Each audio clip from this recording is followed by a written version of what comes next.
This is the Sixth Man Show, an Orlando Magic podcast, with your hosts, Kevin Tucker and Jonathan Osborne, covering all things Magic basketball. By fans, for fans. Go Magic!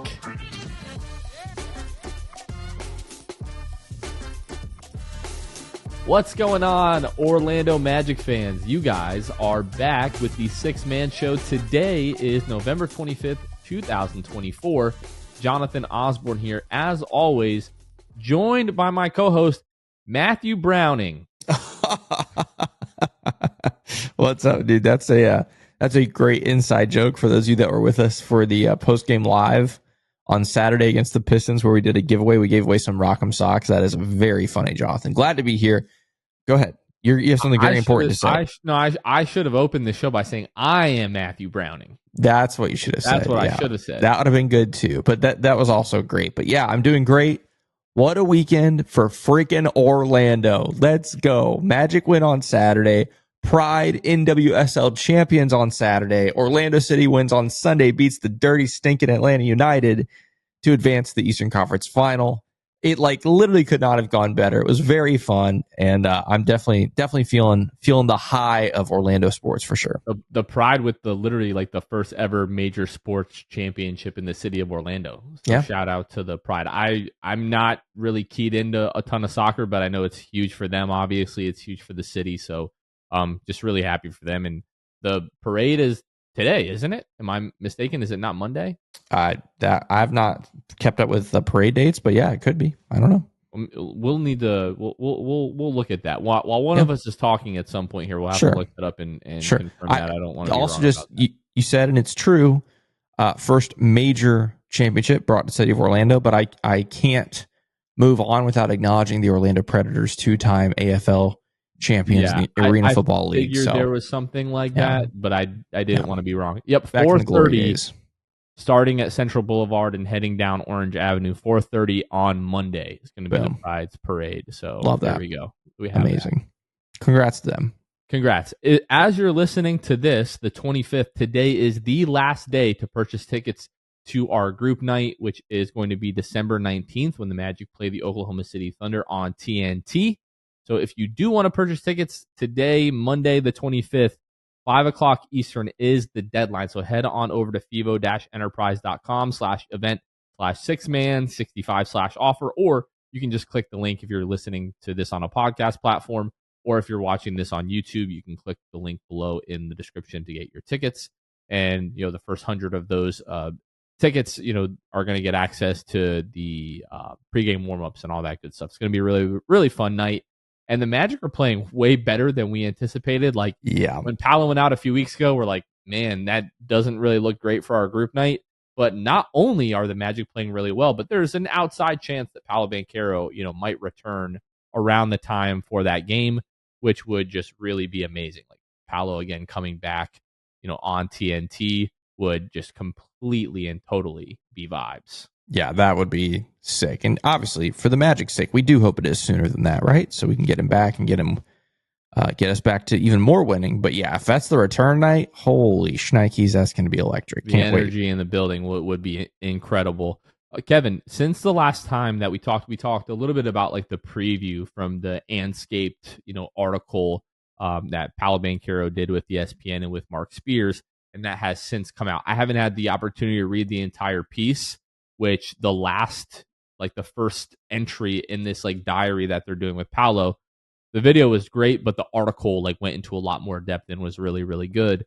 But we did get the video, and the article came out on Thursday, and it's just really a ton of Paolo Banchero talking about, first of all, obviously how proud he is of the guys in the way that they're playing and stepping up in his absence, and how well Franz has been playing. But he's already itching to get on the floor. And I know we're going to talk about Thursday's game against LA and the game winner and the bench's reaction to that.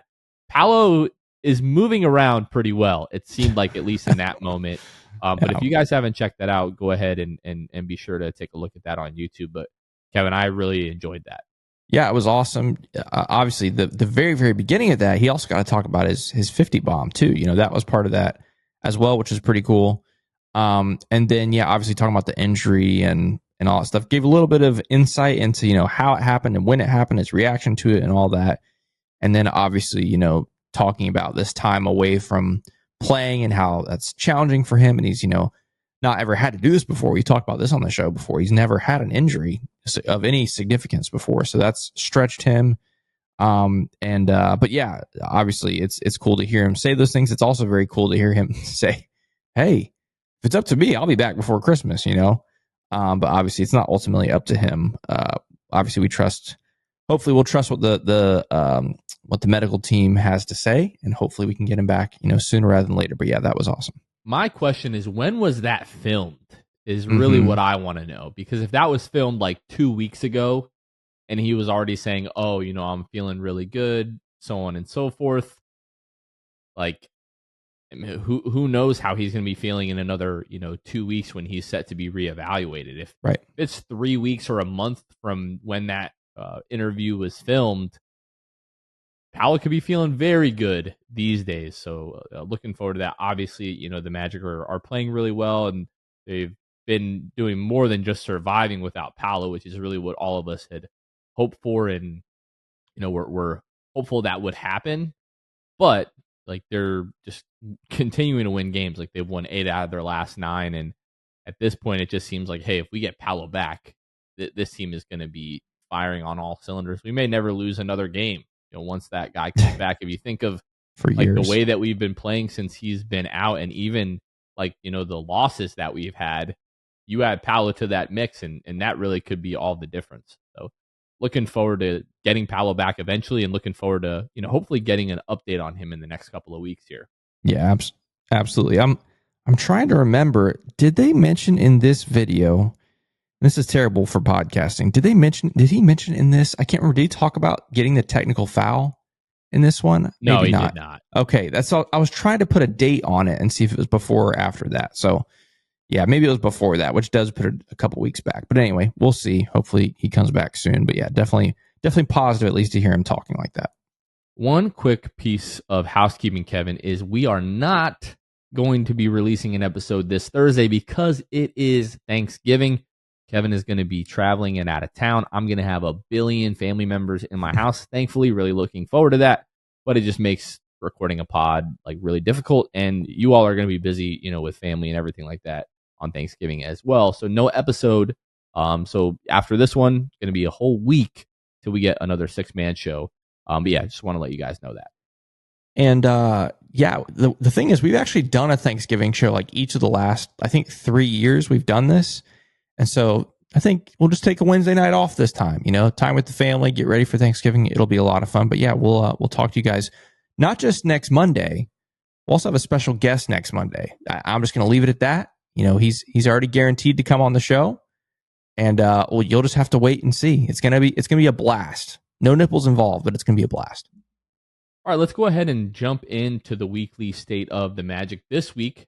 The Magic went 3-1 with wins over Phoenix, the Los Angeles Lakers, and the Detroit Pistons. They lost to the Clippers on Wednesday. Now, with a record of 11-7, winners of 8 of their last 9, the Magic are sitting at 3rd in the Eastern Conference. They're now 5.5 games back of first place Cleveland, 3.5 games back of the 2nd seed Boston. They're 1 game up on the New York Knicks, 2.5 games up on the Milwaukee Bucks and Miami Heat.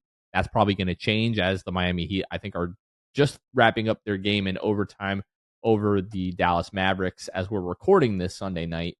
We're 3.5 games up on Atlanta and Indiana, and 4 games up on Chicago, Detroit, Brooklyn, and Charlotte. The Magic are still 25th in offensive rating with an offensive rating of 109.8. We dropped down to 3rd in defensive rating with a defensive rating of 105.4. And we are 9th overall in net rating with a positive net rating of 4.4. Taking a look at the injury report, as we talked about, Paolo Banchero is still out with the torn oblique. He'll be reevaluated sometime, mid-December. And Wendell Carter Jr., who has been out the past 11 games with a left plantar fascia strain, today when Jamal Mosley met with the media in Charlotte, they said he went through some strenuous on-court work, and he is actually questionable for Monday's game. So they're going to see how he responds to that workout.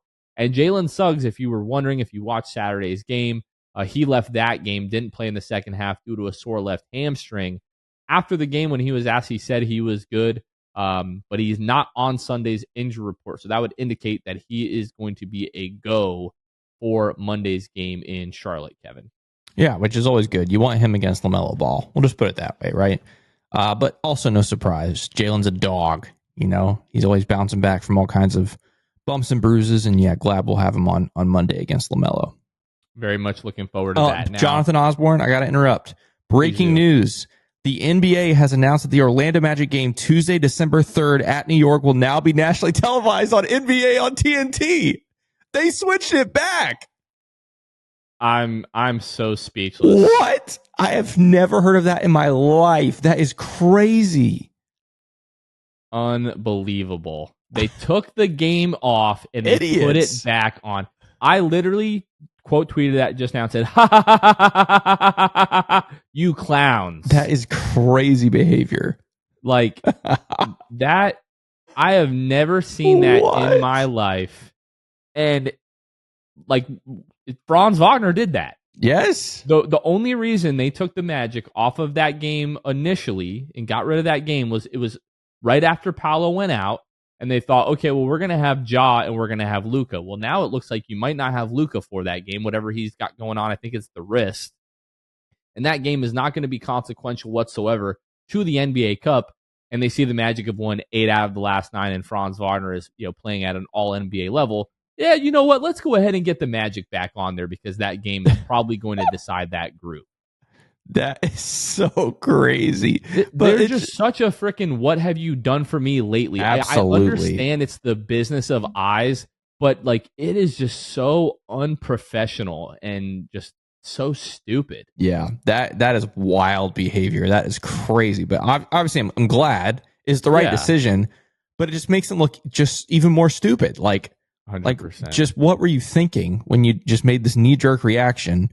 And now Franz made you look silly, and I'm super happy for that. So that is that again. I have never ever seen them flex a game and flex it back. Literally never. That's crazy behavior, and they're doing this 9 days before the game. Like, wow. Listen, okay, that is just what were we even talking about? Though? I don't even know, but they genuinely like this is going to sound so stupid. They don't deserve to have that game on NBA honestly. TV or on TNT. Yeah. Like they deserve, they like would you said, never, that inconsequential Mavericks Grizzlies game. That's what they deserve. They deserve to have that.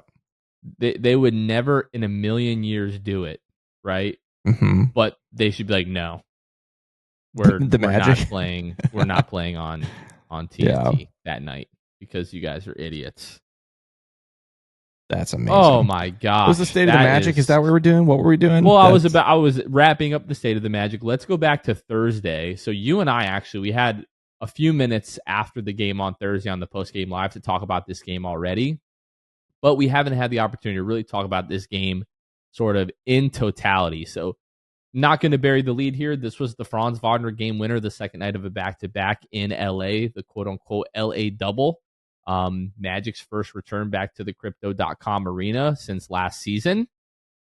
And yeah, this was just a really fun, entertaining game. You and I talked after the game and we said that even had the result not gone our way, a diehard, casual, whoever basketball fan could come away from this game saying that was a really fun, entertaining game. The lead, went back and forth a couple of times.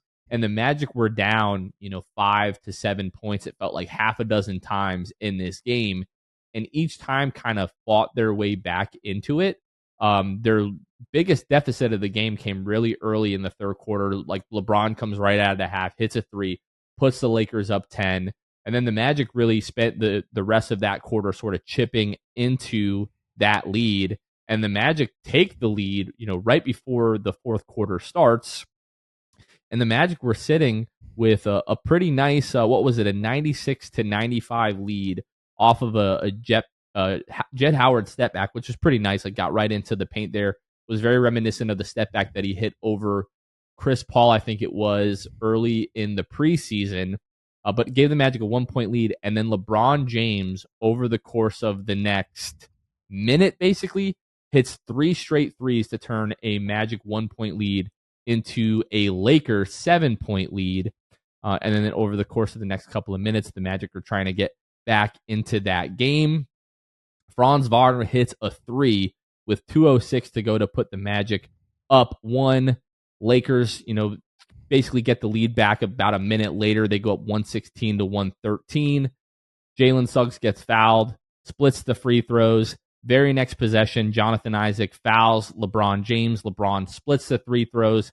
At this point, it's a 117 to 114 Laker lead with 39 seconds left. And Franz Wagner with probably the worst shot attempt that he had of the game. Yeah. Just like falling backwards like a deep three-pointer, 29-footer, misses it. Lakers get the ball back. They're up 3 with 27 seconds left. And then at that point, you really have no choice but to foul. They foul Anthony Davis. He goes to the free throw line, splits the free throws. Lakers are up 4. Franz comes back the other way. Quick layup. Magic are down 2 with 20 seconds to go. You're still playing the free throw game at this point. They foul Anthony Davis. He goes to the line and misses both free throws. Franz comes back the other way, gets into like this little, dribble package. They ran a pick and roll, got, what is the guy's name? Cam Reddish on Franz. It was, AD was on him. Jalen Suggs sets the screen. Franz has Cam Reddish on him, goes into his little dribble package. And almost not the same shot, but it wasn't that far from the shot that he had missed a couple of possessions ago, and absolutely freaking drills it with 2.5 to go. Laker timeout. It was Austin Reeves inbounds the ball to Anthony Davis, and he shoots the turnaround over J.I. and misses it by like a mile. And the Magic escape L.A. with the win over the Lakers, 119 to 118. In terms of like late night threes, like what like my mind went right to was Cole's rookie year at Minnesota. When was it Jared Vanderbilt misses both free throws. They're up 2 with like 9 seconds left, whatever that game was. Misses both free throws. We go down the other end. Cole hits the 3 at the buzzer to win the game. This felt like there were some parallels to that, obviously, with the missed free throws and the big shot the other end. This was just a fun game.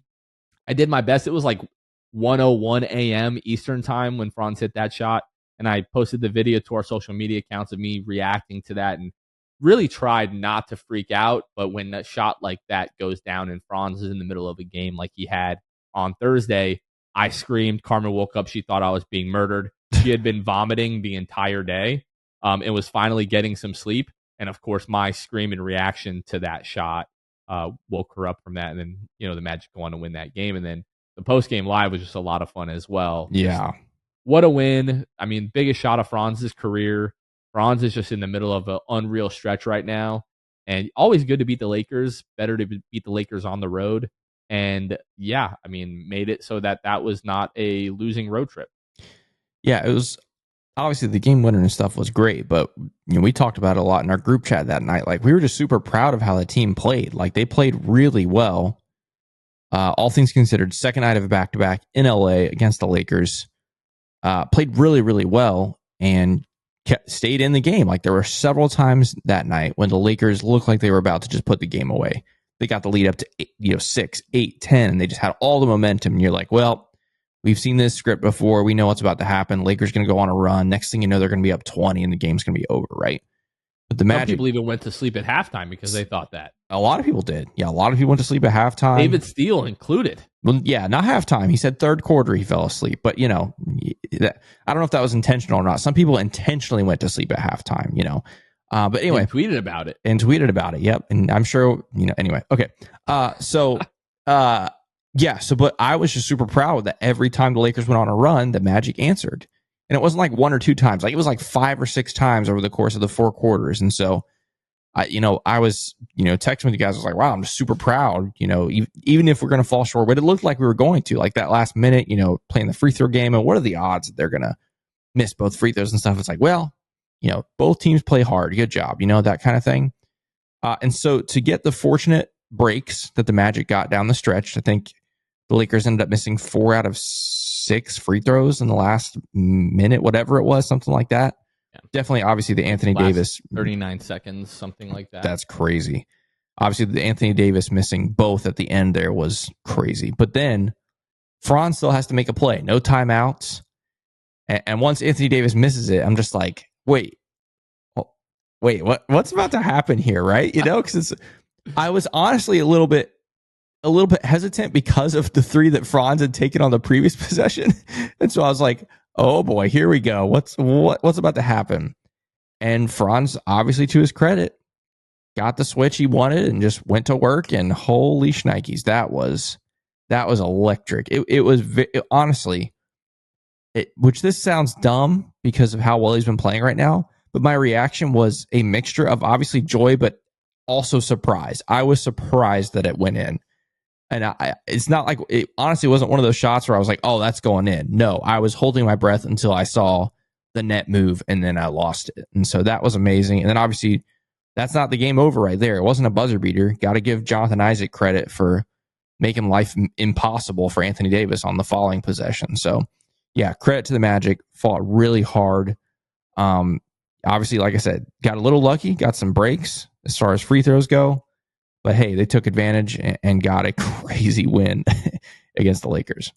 And now for a word from our sponsors. First of all, we're going to talk about our favorite segment of the week, the Jam Hot Chicken Jam of the Week. And for this week's Jam Hot Chicken Jam of the Week, we're going to go back to Thursday, that so-sweet and spicy win over the Los Angeles Lakers. We're going to go to the 11:50 mark in the second quarter, where Jalen Suggs is at the top of the key. He finds Jet Howard, who gets double-teamed by Christian Koloko and Max Christie. Jet Howard throws it out to the wing to Mo Wagner, who hits Christian Koloko with the little jab step pump fake.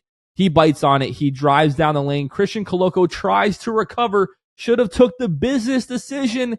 And Max Christie meets Mo Wagner at the rim. And Mo Wagner throws it down on your head, boy. Should have got out of the way. The big jam to tie the game up at 38 apiece. That is this week's Jam Hot Chicken Jam of the Week. And talking about Jam Hot Chicken, they are proudly serving the city beautiful. Jam Hot Chicken is bringing jams, culture, and hot chicken to the heart of Winter Park. Not the lungs, not the eyes, the heart of Winter Park. Jam Hot Chicken is a Nashville and LA-inspired hot chicken shack. Again, locally owned and operated in Winter Park, Florida. Located over there at 400 West New England Avenue, Suite 13 in Hannibal Square. Be sure to follow them at Jam Hot Chicken on all social media and check out jamhotchickenfl.com to access their menu, order online, and all things Jam Hot. And now you can even access Jam Hot Chicken and get them delivered on Uber Eats. Yes, so if you don't want to leave the house, but you want that spicy goodness, that culinary, just, you know what I'm talking about, you can get them delivered if you log into your Uber Eats app. Shout out to our friends over at Jam Hot Chicken. Also want to shout out Jose Marrero, Ty Mr. TV, Next Napa, Daniel, and Magic Matt. They are 5 of our Hall of Fame and Elite tier patrons. Our patrons are the people who financially support the Six Man Show. They're the ones that make quite literally everything we do possible. Literally couldn't do any of it without them. And so if this is something you enjoy, if you enjoy this show, if you enjoy the content that we put out, whether it's this or Six Man Show Post Game Live or the Sixth Fan Show or our watch parties or events and those kinds of things, and you want to financially support and help make more of these things happen, you can go to patreon.com/The Sixth Man Show to find out some of the different tiers that we have available. And so definitely check that out. Again, that's the way to financially support the show. The best way to help the show is to become a patron. So definitely check that out. Figure out what tier works best for you and sign up. It's a great thing to do, and it helps out this community as we try to continue to grow it. So yeah, big shout out to them and to all of our amazing patrons. And now back to the show. I don't want, it's not like an inside joke or anything, but something that we have talked frequently about over the course of the last seasons with Franz is just like the ill-timed threes at the end of games. Yeah. Right? Like it just always feels like he takes it at the wrong time. And that, the 2 possessions before the game winner, it felt like we were like, oh, here is another example that we have of these. And then, maybe he just has to be ISO at the top of the key for it to happen, because usually it feels like it's like a deep right wing 3. Not to get political here, but that was a bad joke. But usually it's like one of those that he takes and misses. So yeah, happy to see it fall. I mean, we're gonna talk about this Detroit game, which he was incredible in as well. But this game in particular for Franz was the only Magic player other than Tracy McGrady and Penny Hardaway to have a game with 30 plus points, 11 rebounds, 5 assists. And he was the youngest player to do that in the NBA since LeBron James. So, Jonathan, you're telling me that the Orlando Magic have two guys that this season have done something that hasn't been done since LeBron James. That's what you're telling me right now? Correct. Somebody I have some stats for you in a little bit. Oh, I know. That I can't wait. Are going to knock your, like, you might grow hair on top of your head when I tell you what I found. Now that would be wild. That'd be a miracle. Wild. The only other thing I wanted to say specifically, I know we're going to talk more about Franz in a second, but it's a little bit sad, a little bit pitiful, but not surprising that it takes a performance like this from Franz against the Lakers to finally make some heads turn, right? Like Franz has been doing this for weeks, but after that performance against the Lakers, hitting that shot against the Lakers, I felt like Friday was the first time all season that I have heard or seen national media really start to talk about Franz and really talk about, how crazy of this run has been for him. And so again, it's lame that it takes something like that, takes the quote unquote spotlight of LA to show him off, but at least it's happening because we have been seeing the biggest national writers say that Franz is a lock to be an all-star. We've seen ESPN today or last night, I guess, against the Pistons tweet out that graphic and put it on Instagram of Franz. And I was just like, what universe are we living in where ESPN is tweeting images of Franz while Alabama's losing to Oklahoma? Like, it was just like crazy stuff. But anyway, again, a little lame that it takes a performance like that against the Lakers, but hey, at least Franz was able to do it. And it's still like it. Even when you hear these guys talk about the Magic, it still seems like so forced. Like there's no enthusiasm behind it. Almost, it's like, oh yeah. Also, by the way, we have to talk about Franz because he's playing at an All NBA level. Yeah, and they talk about it for 20. Like you can tell the majority of what they've done is just like look at his box score over the course of the last few weeks, and they're like, oh yeah, the Magic won 6 in a row and blah blah blah. They're third in the East, and then it's like a 2-minute segment in an hour and 20-minute long podcast, and then they kind of move on to the next thing. But I guess you have to start somewhere, right? Yeah. Taking a look at the box score again, just to mention, Franz Wagner 37 points, 11 assists, 6 rebounds, 3 turnovers. Tristan Da Silva had a really solid game, 12 points, 2 of 3 from behind the arc, 4 of 8 from the floor. Gary Harris, it was a big Gary Harris game. We needed Gary Harris to knock down some threes. He did that, 3 of 6 from behind the arc. He had 11 points. Jalen Suggs, a good Jalen Suggs game, 23 points, 7 of 18 from the floor, 5 of 13 from behind the arc. Just like so much 3-point volume. And then Mo Wagner just continues to be awesome. 19 points, 7 of 13 from the floor, 1 of 2 from behind the arc, 4 or 5 at the free throw line, 5 rebounds, 4 assists, and a block, a rare Mo Wagner block. Somebody had, maybe it was NBA University, or it might have been somebody else tweeted out that like Moritz Wagner ranks like towards the top of the league in terms of like shot quality. Like the shots that he is, he creates a lot of those looks for himself, but he's also not like forcing things if he doesn't have a good look. So he's just been awesome. We talk about guys needing to step up with Paolo out. Like Franz has stepped up in a huge way. Outside of Franz, like if you would say, well, who has stepped up the next most? It would be Mo Wagner. He's been awesome since Paolo's been out. And LeBron had 31, 10, and 7 in this game. Anthony Davis had 39, 9, and 2, 3 blocks. And like you look at these stat lines and like Franz Wagner outplayed Anthony Davis and LeBron James with both of those guys playing at that level, and he hit the game-winning shot. Yeah. Like that is just freaking bonkers to be able to sit here and say that. Had I like, sure, he's capable of doing that. We've known that he's capable of having games like this, but I certainly didn't know that he was capable of doing this basically for an entire month now. Right. That's the thing. That's the thing for me. We've seen these games from Franz, but the fact, like you said, it's been weeks and weeks and weeks of this now at this point, and it's just like, it's hard to believe we've got two guys that are doing things that haven't been done since LeBron, and it's weird. It's weird, but I'm here for it. I want to talk about this Pistons game, but I have to be honest with you. I really just want to get through this Pistons game so I can tell you this stuff that I have on Franz, because it is just genuinely really, really good. And by the way, another break coming up Monday, right? Like it sounds terrible to say, oh, we caught another break. Like Grant Williams is going to be out with the ACL. He tore his ACL. He's done for the year. Miles Bridges is going to be out. Nick Richards, Mark Williams, Trey Mann, all those guys are going to be out for Charlotte.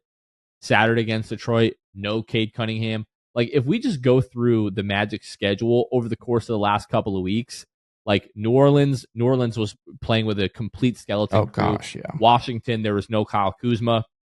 Charlotte, there was no Miles Bridges in that game. I don't think there was a Trey Mann either.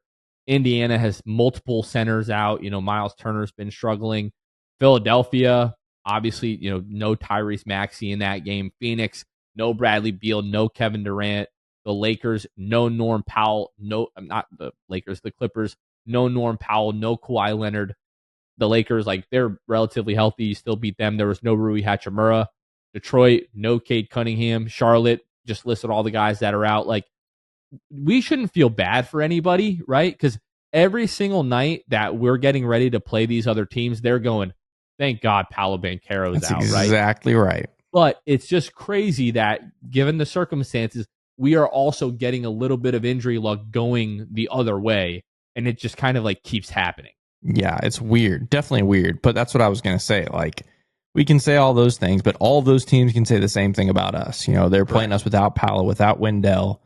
Thursday we play without KCP. Like, go down the list. But yeah, it's very strange. And again, all of these good things that are happening to the Magic are just so outside of the norm that it makes me feel weird. Like, this is not normal for us. Normally, all of the bad things happen to us. Yeah. And I just don't know what to think. But yeah, obviously, it's cool. Grateful I like it. It's fun. It's just weird. I like it. It's weird. We're having fun. We are having fun right now. Yeah. Talking about Detroit, like, we can all joke about JB Bickerstaff and, like, the Cleveland Cavaliers and how there were, decisions that he made throughout that series. Like, anytime George Niang checked in, we were like, thank you, JB Bickerstaff, for, mismanaging your roster. But the job that he's done with the Detroit Pistons, and to be fair, they have a coach with a pulse. Like Monty Williams, the last couple of years was literally just there to collect a bag, it seems like. But I've been really impressed all season long, and especially when we saw Detroit on Saturday night, with just the way that they're playing. No Cade Cunningham, but I don't want to say they gave the Magic all they could handle, because they really didn't, right? Like, this game ended up being 111 to 110. It wasn't really that close, right? Like, Jet Howard hits a three early on in the fourth quarter, which pushed the lead to 20. Franz Wagner didn't play at all in that fourth quarter, which was definitely much needed. Jalen Suggs doesn't play at all in the second half. It was really like the bench unit, and specifically the third unit that came in once the game was basically decided, that gave up the lead a little bit. But like the Pistons, like, just wouldn't really go away. They did shoot the ball well from behind the arc in this game, 13 of 33. Magic didn't really turn the ball over a ton, 13 turnovers. You want to clean that up a little bit. But the defense specifically in the first half just wasn't quite perfect. And you heard Mo Wagner, basically talk about that at the half, saying like, hey, like, we've got to be better. We want to go places. But to the Magic's credit, they come out after only being up, I believe it was 3 at the half, and are able to outscore the Pistons 55 to 47 in the second half. Again, a lot of those points for the Pistons sort of came in garbage time once the game was already decided. But yet again, stop me if you've heard this before, an awesome Franz Wagner game. 30 points, 50% from the floor, 4 of 9 from behind the arc, 4 of 4 at the free throw line, 9 rebounds, 8 assists, 2 steals. Had Franz played in that fourth quarter, Franz has, I believe, would have been the first triple-double of his career, and it would have been a 30-point triple-double. Mo Wagner, again, 18 points, 7 of 11 from the floor. AB added 11 points off the bench. J.I., 5 points, 12 huge rebounds, and 3 huge blocks off the bench. Jet Howard, the 2 straight threes that Jet Howard hit in that fourth quarter had me feeling some type of way. I don't want to keep doing Jet Howard segments on the show, but I just feel like he's talented, and he gives us an element that we don't have, and we need to find a way to continue to get that out of Jet Howard. But yeah, Kevin, this was just a game where, like, the Magic had to find a way to win. It was like a professional win. It wasn't super impressive by any means, but they, won in a pretty convincing fashion. and got a home win against a team that they should be able to beat. And that's what, was my big takeaway from this one. And you also just cannot ever overstate how difficult it is to go out west and turn right around with no extra rest. Remember, the team played in Los Angeles Thursday night. Game was over at 1 a.m. Eastern. Flew straight home. And then the following day had to play this game against the Pistons. You cannot overstate how difficult that is on the body to do that. And so that's something else they talked about. Like, just find a way to get a win, right? Obviously, no Cade Cunningham. You maybe would have liked to see it be a little more convincing, but like you said, there in the second half, up until the last few minutes, it ended up being essentially like a 20-point win, which you'll take it. So, yeah, not a whole lot to complain about in this game. Again, just kind of professional win. You talk about Franz being great, obviously. You mentioned the Lakers game. Tristan da Silva was good. Tristan da Silva was good again on Saturday. Like, Tristan da Silva has become very consistent. Again, he's not going to jump out at you on the box score, but he has just been wildly consistent lately with what he does offer, which is he's not going to lose you games. He's going to knock down his threes for the most part. He's going to be solid defensively. And he's just, the basketball IQ is through the roof for him as a rookie. And so I also just had to mention him because I've been, again, every week it feels like he's just getting better and better. Not these crazy leaps necessarily, but just marginally better, marginally more reliable. But over time, it's adding and building up to be really impressive. And a guy who absolutely has to see the floor even when Paolo returns. So just wanted to give him a shout out. But yeah, credit to the Magic for finding a way to win.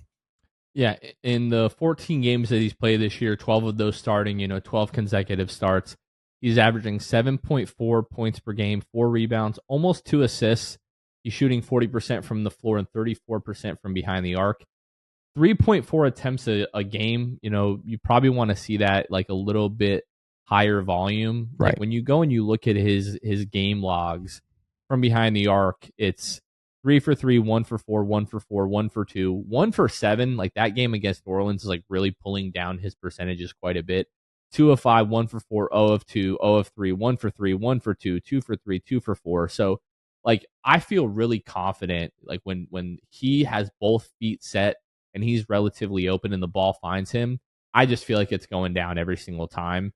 And I think as he continues to acclimate and like really does a better job of being able to find his spots, we know that he's going to be like a reliable shooter. I already have way more confidence in Tristan da Silva, and I don't mean to bash this guy. I have way more confidence in Tristan than I ever had in Caleb Houston.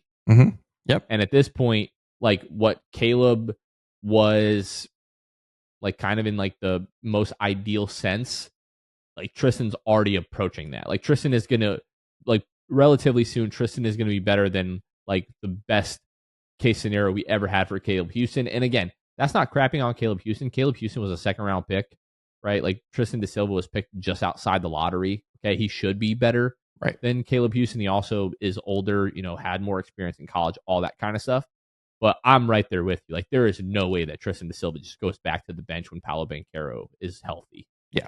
Feels that way to me. I think he's earned it. And yeah, again, just solid, which is what we expected. We talked about this in the summer. Like he's got one of the highest floors in the draft and he's not going to lose you games. And he's proved all of that to be correct. And so just a lot of credit to him for just stepping in Paolo's absence and being consistent. And what would you do with the lineup when Paolo comes back? Like, what are you doing in that bench unit? Like, who's sitting and Tristan is sort of taking their minutes? I mean, you're not pulling Mo, right? You're not pulling JI. You're not pulling AB, right? So those three are kind of your locks.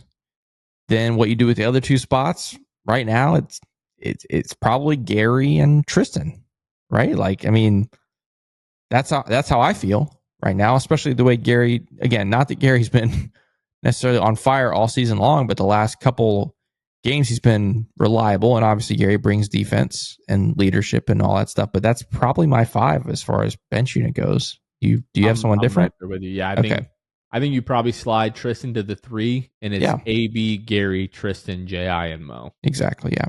Same. Which, is kind of crazy.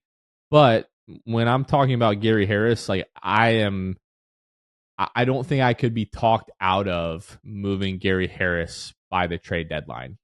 I just feel like it has to happen. Like, he's shot the ball a little bit better. Like, he had a good game against the Lakers. I guess if that's what we're talking about, him shooting the ball better.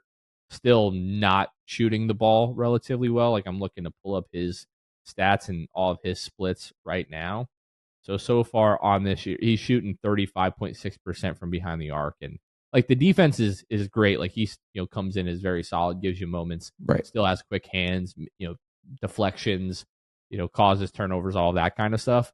But I just don't feel like it is enough for like the lack of offense that he's given us to this point in the season. And I would just be like, Jet, you've got the rest of the year like to show us that, you're going to be able to play. If he's not able to do that, then you probably just go back to Cole, and it's Cole, Tristan, AB. Like, at least we know like Cole isn't just going to get completely lost with guys making backdoor cuts. Like, there was a moment, I want to say it was against the Lakers. I think it was Max Christie that Jet was guarding, and like just was like, when you're standing in that low spot and your man's in the corner, if you're watching the ball, it has to be like split seconds where you're still checking to make sure that your man is not cutting backdoor. And he just like got caught ball watching, and Christie cuts backdoor. I think it was for a dunk, and like you could just see Jet like know that he screwed up there, and stuff like that just like continues to happen. But when I look at the fourth quarter against Detroit, he comes in and knocks down 2 threes, and especially has that one off the dribble where I'm like in my kitchen screaming as he's getting into that dribble package, knowing what is about to happen. Yeah. We just don't have a guy on the team that can do that with the agility and fluidity that Jet can, right? Like, Paolo can do it a little bit, but Paolo's like 250 pounds, like trying to do that, right? For me, I want to see more of. I said we weren't going to do a Jet. Yeah, I'm sitting here thinking. I want to see Jet come into the game and like start hunting for his shots more. Okay, let's move on. We're going to talk about Franz Wagner. I've been waiting the entire pod to be able to do this. So I want to talk specifically about Franz since Paolo has been out, and Paolo basically went out at the very end of October. November 1st was the game against Cleveland, the first game without Paolo. So since November 1st, in 13 games, Franz is averaging 25.8 points per game, 6.4 rebounds, 6.4 assists. He's shooting 46% from the floor, 34% from behind the arc, 85% from the floor, and he's averaging 2.3 turnovers a game while he is doing that. Another thing that I wanted to look at, Kevin, right now, Franz has made 40 out of 112 attempts from behind the arc this season. That puts him at 35.7%. I want to talk about just how small of a sample size this is, because the way that Franz is shooting the ball right now, it doesn't feel like he's a 35% three-point shooter. The eye test would have me believe that he's like a 37, 38% three-point shooter. If you change those numbers from 40 out of 112, if you change that to 42 out of 112, he goes from 35.7 to 37.5. If you change that from 42 to 45%, he is now a 40% three-point shooter on the season. So if 5 of the 112, you're wearing the socks. I was looking at something else. I come back. You've got the Franz socks from Rock'em. Hey, go to Rock'em.com. Use code MAGIC20 to get 20% off your purchase from Rock'em, by the way, the world's largest sock store. But just to show you, if 5 of the misses that Franz has had this year, 5 of those go the other way and they go in, he's a 40% three-point shooter on the season right now. That's pretty good. That's pretty good. Yeah, no, that's not. Oh no, I'm not done. I know. That's why I'm not saying. I'm ready for more. Okay. Are you ready for more? I've kitted up. I've geared up. I'm ready for this Franz segment. So we have been talking about how Franz is playing at an all-star level, and we've even gone the next step to say he's playing at an all-NBA level. And in my mind, I'm like, yeah, the eye test tells me he's playing at an all-NBA level, but like, is it just hyperbole? Is it just a narrative? Is it just an agenda that we're pushing? Kevin, I'm here to tell you with absolute certainty, it is not hyperbole. It is not an exaggeration. I have hard, concrete evidence that in the month of November, Franz Wagner has been playing at an all-NBA level. If we go back to the 2019-2020 season, not including this year, the 5 seasons before, these are the guys that have averaged at least 25, 6, and 6 over the course of a season. Luka Doncic, Nikola Jokic, LeBron James, Giannis Antetokounmpo, Steph Curry, Kevin Durant, Russell Westbrook, and James Harden. Russell Westbrook and James Harden was the last good Houston year. So basically the last year that those guys were like at all NBA levels, right? So it's not like, oh, Russell Westbrook playing on Denver or James Harden. Where is he now? The Clippers. Right. I'm like, he's been all over the place. It's kind of hard to keep track of the Take your pick, yeah. So let's go back and talk about each of those guys and see how it went for them, right? 2020, Harden, first team All-NBA. Westbrook, third team All-NBA. 2021, Jokic, first team All-NBA. Luka, first team All-NBA. LeBron, second team All-NBA. 2022, Jokic, first team All-NBA. Luka, first team All-NBA. Kevin Durant, second team All-NBA. LeBron, third team All-NBA. 2023, Luka, first team All-NBA. Steph, second team All-NBA. LeBron, third team All-NBA. Last year, 2024, Luka, first team All-NBA. Jokic, first team All-NBA. Giannis, first team All-NBA. LeBron, third team All-NBA. Every single guy that has put up those numbers over the course of the last 5 years has made one of the 3 All-NBA teams. Now, it is a small sample size. It is 13 games. It is an 82-game season. But what Franz Wagner has done in the month of November is unequivocally, 100%, absolutely all NBA level. Jonathan, you got my brain moving here. So I'm about to take this to a different level. You were listing off those guys, and I realized not those only are all-time greats, not just all-time greats, they all NBA accolades. Some of those seasons and many of those players have something else in common too. MVP. One more thing, NBA champions. Oh baby, I'm listening. Okay, I'm not saying it's happening right now, all right? But if that's the trajectory we're on right now, and again, we got the Rookie of the Year from 2 seasons ago, and the other guy that's doing stuff that hasn't been done since LeBron, just sitting there waiting to come back healthy.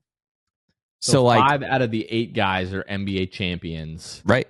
And 7 out of the 8 guys have won MVPs. The only guy that hasn't is Luka, and it's basically like a foregone conclusion that at some point that guy is going to win an MVP. Right. But also some of those, again, I'd have to look at that list, but some of those guys did those numbers in the same season they won an NBA championship, right? And so I'm just saying, in the same season they won an MVP. MVP, right? And so look, the way to go is along, right? Like there's a lot of players between Franz and MVP, right? There's a lot of people he's got to pass. And not even talking statistically, just like by optics and by popularity and all those things. You know, MVP, unfortunately, is not just about winning and stats and all kind of stuff. It is a popularity contest in some seasons. So he has a long way to go to earn that. But as far as winning basketball goes, like the fact that is on the horizon, right? Again, some of it might be in the present. Obviously, I don't think we're going to win an NBA championship this season. But again, that is the goal for all of us. And the fact that we're hearing Franz's name in those conversations is less about the personal accolades to me. And I think Franz would say the same thing. And more so like we are continuing to trend towards being a contender. And that genuinely gets me so excited. So Hoops Hype basically has their like global rating system that they use it to rank like the best players in the world.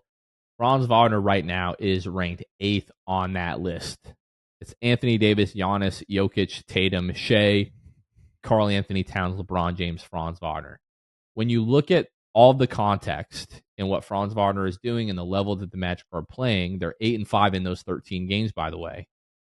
A lot of people, some Magic fans included, I think we both had a healthy level of concern when Paolo went out. Yeah. That like, are we going to, like we said, Franz is going to have to take like a massive step or the Magic are going to be lucky to like survive this stretch without Paolo Banchero. He has done that. Yeah. And the way that people are talking about Franz at this point, I do think if like MVP voting was today, Franz could finish like top 10 in MVP voting. Oh, for sure. He has been that good. Yeah. And he is by far and away the biggest reason that the Magic are not only surviving, but thriving at this point without Paolo Banchero. And let's be very clear. I don't mean thriving in the type of way that like, oh, they're better without Paolo. That's not even relatively the case. But I'm just so excited now. And listen, Franz is not going to keep up these numbers. He's not. And the reason for that being is because when Paolo comes back, we all know the pecking order. But we don't need Franz to take a back seat. We need him to hand over the steering wheel and he needs to be in the passenger seat, like ready to go. Like if Paolo needs a breather or whatever, Franz says, all right, say less. It's my time to, go on a little 8-0 run by myself. We know that he's capable of doing that. I'm just so excited to add Paolo back into the mix of what we've already been doing, specifically what Franz has been able to do. Again, I also echo that I don't want to get this twisted. What I'm about to say is not me saying we're better without Paolo, because we're not, and our future is not brighter without him, right? When Paolo first goes out and we go on that 5-game losing streak, I found myself every single night, like looking at the calendar and being like, okay, how much longer do we have till Paolo comes back? Because this is miserable, right? Those first 5 games. Now, there were a lot of other circumstances. Team was trying to figure out how to play without him. Team was in a brutally difficult stretch of the schedule, all those things. But regardless, I found myself going, oh my goodness, this is going to be brutal. I'm not doing that right now. And again, that's not me saying we don't need him or, hey, he can just come back whenever. That's not me saying that. But because of the way this team is playing, because Franz is playing this way, because of all those things, I'm going, hey, we're okay.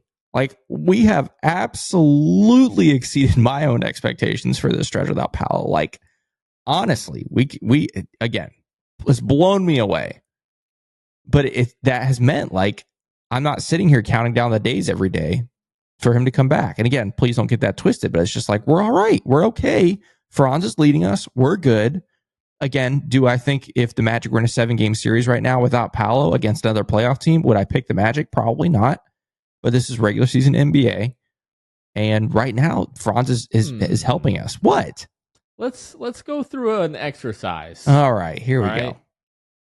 Playoff team, are we including play-in teams in this, or are we talking specifically 1 through 8? Yeah, 1 through 8, which the East right now. Oh, yeah, we're beating the Pacers, yeah. The Hawks.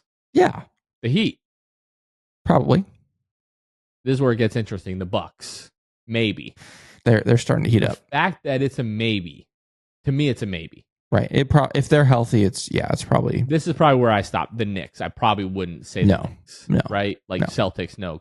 Cavaliers, no. But like 4, maybe 5 out of the, 8, or no, 3, maybe 4 of the, other playoff teams. Yeah. And I mean, like, you're looking at Chicago, like, if Chicago, Detroit, like the play-in teams that are right there, like I would pick the Magic in a series right now. And it's just like, it's nothing short of, I don't want to say it's a miracle, right? But kind of is. It might kind of be. It kind of is. Yeah. Like, good grief, but, dude. Like, but oh, sorry. Go ahead. No, like Franz early in the game against Detroit, like, I forget what he did, but like he's walking down the other end of the court saying, I'm like that. Like, yeah, you are. Like, nobody can say anything about Franz right now. Like, Carmen is sitting next to me on the couch, and like Franz, I think he hit like 2 threes in the span of like a minute or so. And she's like, oh my gosh. I'm like, yeah, like Franz, like I tweeted out, like Franz has ascended. It really feels like he has taken such a huge step forward. And all we were talking about coming into this season was like, oh, if he could just shoot the ball a little bit better. Yeah. He's doing that and just like putting the team on his back lately. Yeah. Like I did not see this coming. I didn't know that I legitimately was unsure if he was capable of being this type of player every single night. Yeah. Again, that's, for me, it's the every single night thing. Like, could he do it 1 out of every 3 or 4 games? Absolutely. But every single night it surprised me. I want to go back to your exercise really fast. Sure. When it comes to the playoff teams. We said 3, maybe 4 without Franz. What's really crazy right now is because of what has happened over this last few weeks, you add a healthy Paolo Banchero back into this. Every single team we have a chance. Cleveland and Boston. Every single team we absolutely have a chance. Right. That's what I'm saying. I don't know that I'm picking us head up, like head to head in a No, series right now. No, Against I'm not picking us against Cleveland, Boston, or New York. I'm not doing it. I include New York in that. I might pick us over New York the way that it is right now. I don't know. I don't. I might. But we would absolutely make life miserable. I think for Cleveland and New York, we're pushing them to 6 or 7 games, probably 7 for both of them. And Boston, Let maybe. me know how you feel in about 8 days. 8 days. Yeah, of course. Let me know how you feel in about 8 days. Yeah, I will. That's gonna be fun. Man, did you expect the conversation to go in that direction with Franz? Like, did you think that's where I was going with it, or like, what was your? I hyped it up so much now. I want to know how that makes you feel. I mean, I generally and obviously Twitter's been flooded with all kinds of Franz stats, which I'm here for all of them. I kind of have interpreted the numbers you gave differently than I think you had intended. All I can think about is winning now, right? Like, I'm thinking about those championships that those certain players had, and I'm thinking about adding Paolo back into this, and I think there are going to be some growing pains. We're getting way ahead of ourselves. One thing, okay. in terms of that stretch, right? None of those guys average 2.3 turnovers. They're all 3.5 and above. Oh, that's a good one. That's not insignificant. Yeah, that's anything for sure. I would give that a bell. So, but anyway, it got me hyped up. Got me excited, especially this is a very winnable stretch coming up for the Magic. I know we'll talk about the week ahead, maybe soon, maybe in a little bit. Very winnable stretch for the Magic, and gives Franz an opportunity to not just pad his individual stats, but pad the winning stats, which I think is very important when it comes to all NBA stuff. And so, he's kind of in the driver's seat right now for all-star stuff and all NBA stuff, which is awesome. What do you think of the potential nickname of Franz of Boogeyman? Like the Boogeyman. What's potential? I think it's done, right? Let's do done? It. I mean, he's always been like Franz Boogie, but I mean, the natural progression of that is Boogeyman. So sign me up. Like ask JJ Redick if Franz is the Boogeyman right now. Like that photo of Franz like running down the floor and JJ Redick in the background, he was certainly looking at Franz as if he was the Boogeyman. Yeah. Yeah, that was awesome. That's just a hard nickname. Like the Boogeyman. It is, yeah. Like no matter what you do, like he's coming for you. Yeah. I'm distracted right now because the Orlando Magic, the official Orlando Magic account, literally just tweeted, well, and that's it. Talking about the Knicks, the TNT game. I just thought that was hilarious. Admin's just cooking. What's the Thanos quote where he's like, "And where did all of that bring you? Back to me." Mm-hmm. In Endgame, like where he's talking, Iron Man. I am inevitable. Captain America. Yeah, it's just like, and where did that bring you? Back to me. Like that is. I have to try to find that GIF here in the next couple of minutes and tweet that out. Last thing we need to do, let's take a look at the week ahead. Mm-hmm. What did we say last week? I'm pretty sure we both said 2-2. No, we did not. 3-1. I went with my heart. I said 3-1. It wasn't the games I picked. Did you have the games right? No, I picked this to lose to the Lakers and beat the Clippers, so I had them backwards. I went with my heart. 2 weeks in a row I've gone with my heart. 2 weeks in a row I've been correct. So let's see. It's at Charlotte Monday, home to the Chicago Bulls Wednesday, and then double Brooklyn games Friday, Sunday. Friday being an NBA Cup game. Jonathan, how you feeling about these? No. 4-0. That's how I feel. Sheesh. If you want me to go a step further, the Magic are going to be in the midst of a 7-game win streak. Going to MSG now, we're going into MSG. We're getting that. We are sweeping the NBA Cup. We're winning East Group A. Yeah. And then, I hate to say it, Philadelphia has been arguably the worst team in the league. And then you're going to Philadelphia. Like, who's to say this can't be a 9-game win streak? By the way. 2 games. For 2 games. Right. And then, hey, does Phoenix have Bradley Beal and Kevin Durant back? Who knows? Stop. And then after that, no, you got the NBA Cup quarterfinals, semifinals, and the finals. Yeah. The Magic may be, riding like an 11-game win streak into that December 19th game versus the Oklahoma City Thunder as Paolo Banchero comes back. I can't do this. No, here's what I'll say. No, that's probably not going to happen just because it's the NBA. But the Magic are probably going to be favored in. I don't know if Vegas has the gall to favor the Magic over the Knicks.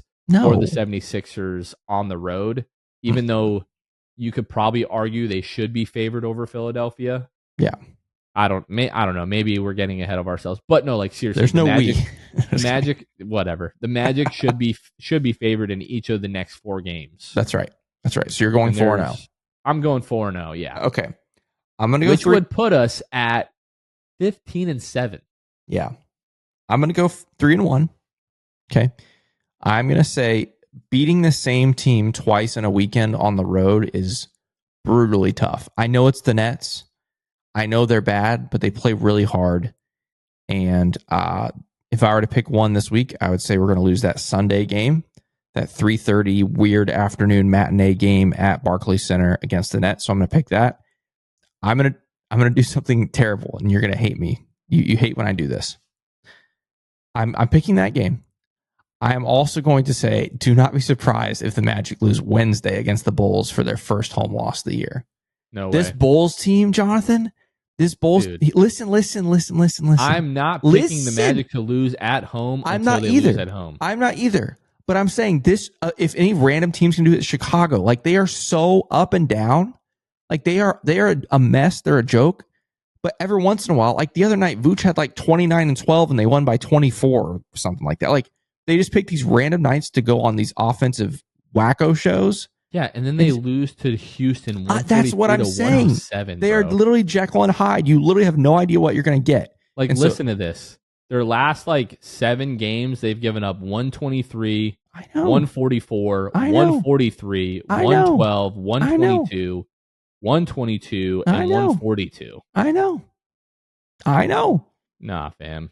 Not in Kia. Again, I'm not picking it. And it's their second night of a back-to-back. There ain't no way. That is beneficial. There ain't no way. Regardless, that's an aside. I'm picking them to go 3-1, and the one loss being at Brooklyn on Sunday.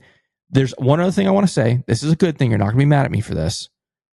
If the Magic win on Friday against Brooklyn, okay, especially if they win by double digits, let's say they win by 13, that puts the Magic's plus, minus, whatever you want to call it, point differential at 50 points. Going into that 4th and final game at MSG. It doesn't mathematically clinch a berth into the knockout round of the NBA Cup, but almost, right? Like if you're able to win on Friday by double digits, you're kind of playing with house money at MSG, right? You can, as long as you lose close, your point differential is going to be for the wild card. For the wild card, sorry, okay. Yes. As long as you lose close to the Knicks, you're probably going to get that 4th spot in the NBA Cup. Which is interesting.